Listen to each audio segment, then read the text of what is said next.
pronti? 1, 2, 3.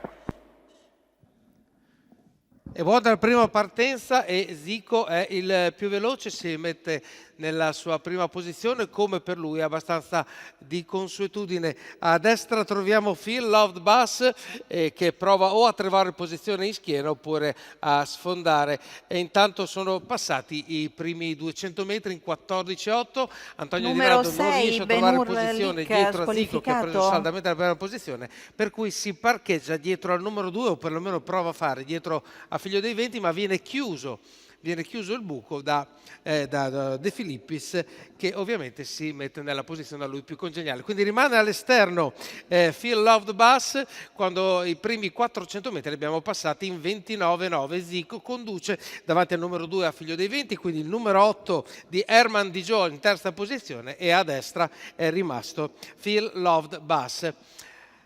47,2 per i 600 metri, e Zico ovviamente sceglie l'andatura a lui più congeniale per proseguire e andare agli 800 metri in 1,2,6, una andatura assolutamente adeguata per quelle che possono essere le necessità del leader di proseguire questo percorso senza particolari spese.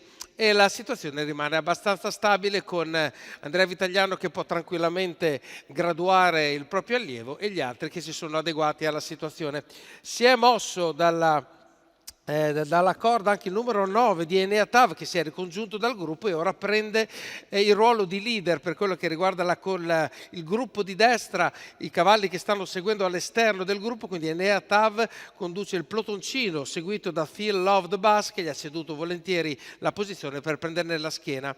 E arriviamo a un passaggio quando mancano 600 metri all'arrivo, ancora in 15,6, quindi parziale abbastanza stabili intorno al 15 abbondante, quando Zico incomincia a accelerare, perché Enea Tav fa sul serio. Enea Tav va a ridosso del sediolo di Andrea Vitagliano, 400 metri alla fine, 14,8, è cambiata la rumba e Andrea Vitagliano prova a darsela a gambe. Enea Tav sbaglia e quindi Numero viene 9, eliminato Enea dalla Tav, corsa. squalificato. Parte invece Figlio dei Venti con Enrico Bellei che prova ad avvicinarsi quando siamo nel grasso della retta. 14,7 per la curva. Figlio dei Venti attacca con decisione Zico, che sembra in difficoltà. Figlio dei Venti se la dà a gambe, va a vincere. Per il secondo posto probabilmente Herman Di Gio dall'interno riesce a sovrapporsi completamente a Zico, che ha chiuso un po' incalando. 1,17,1 per il vincitore, per Figlio dei Venti,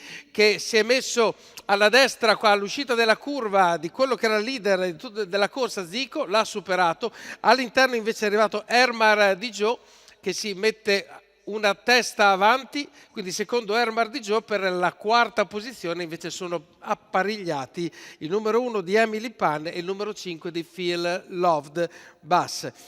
Quindi vittoria di Figlio dei Venti, Enrico Bellei per Mario Natinchi, che conclude vittorioso questa ottava corsa del convegno quale Podol Marcoveggio. E a questo punto tutti gli occhi per domenica prossima, quando ci sarà il Gran Premio Italia.